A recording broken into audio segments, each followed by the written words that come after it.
Sir in the blue? I am a user of the trail, I'm walking and bicycling, and I support this project. I have a question on the maintenance level, what standard is brought to. Some of the trail passes through rock cuts, and the drainage there is very poor, and you might have a foot thick of mud and standing water. I'm wondering what, in those kinds of areas, what's the standard of this project? I think I probably know what section you're talking about. And I think if it is, it's one of the sections that's being skipped because of the permitting that would be needed to do it. But there are some rock cut sections that have the parallel drainage ditches that we've checked a number of them out, and if once they're cleaned, they're still pitched the right way and should function properly. So there's some cross culverts as well, if you notice those periodically with those parallel ditches. And those are going to be inspected as part of this as well and cleaned out. But there's no fill brought in those wetter areas? In the wetter areas, depending on what's needed, and we won't know until we apply for the environmental permits, whichever ones might be needed. And then it'll go through a process, and they might raise the grade 6 inches to deal with that, or it might just be cleaning out the drainage fixes that problem.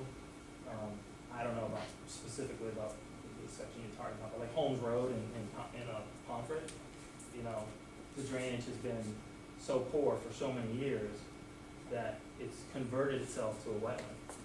And so now to go through, even though we're on the historic rail bed, it's wetland impact. And so that's a process. Another thing I'll mention is for folks that obviously know some of this, the trail when it crosses the road, there were a lot of bridges that used to cross the road high. And now those bridges are gone, so that you see where there's a ramp down, you cross the road, and then you ramp back up. Other ones are a straight grade crossing. Other ones you have to, you know, or have a bridge. So in those locations, there's going to be special things that are going to need to be done because the erosion is coming down, like at 193 in Thompson. I know we're not talking about Thompson, but some of you know that area where the erosion is just going right down the hill into a state roadway and clogging the catch basins in the road. You know, so that has to be addressed as part of this too. So little example like that. We have that on 203 in Wyndham. They actually decided to pave that short stretch. It's paved today. It's beat up, pretty rough, pretty old. But that was the solution then. Back then was to handle it that way. This gentleman in the red had his hand up, sir. Yes. My name's Glenn Newcomb. I live in Hampton, and I also work at the bike shop in Scott Cyclery. I've been working there for about 6 years now. I talked to a lot of people that use the Airline Trail primarily in the southern section from Willimantic south to East Hampton. People are more and more afraid of using the roads, especially because texting and driving and other issues. They're afraid of using their bicycles on roadways. Now, the use of a trail is, I think, very beneficial to the general population. And we talk about gaining health, we talk about saving energy, not using as much fuel.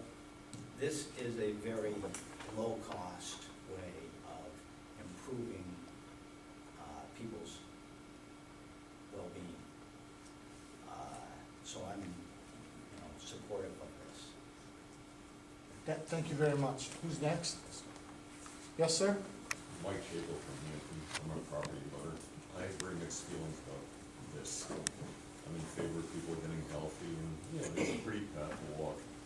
But over the years, me and my cousins have been there forever, and we've seen the good parts and the bad parts. It's been used as a thief highway coming out of London and other places where a lot of people have had their homes broken into right off the rail. And I've got about an acre beaver swamp that's, the water's right up to the berm. I'm on that section from 6th to Potter Road.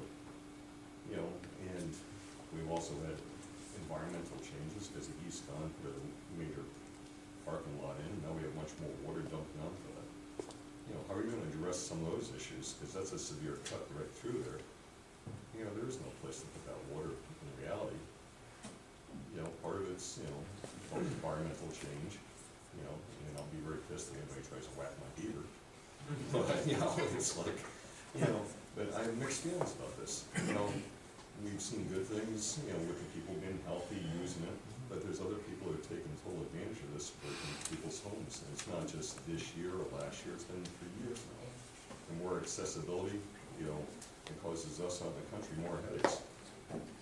Mark, do you wanna, are you familiar with the drainage section he's talking I'm about? not real familiar with that section, I've been through there, I think I know what you're talking about, but, the bottom line is that when the environmental regulatory agencies look at this, they're gonna comment to DOT and they're gonna say, hey, you can't do that, you can do this, that's okay, that's not.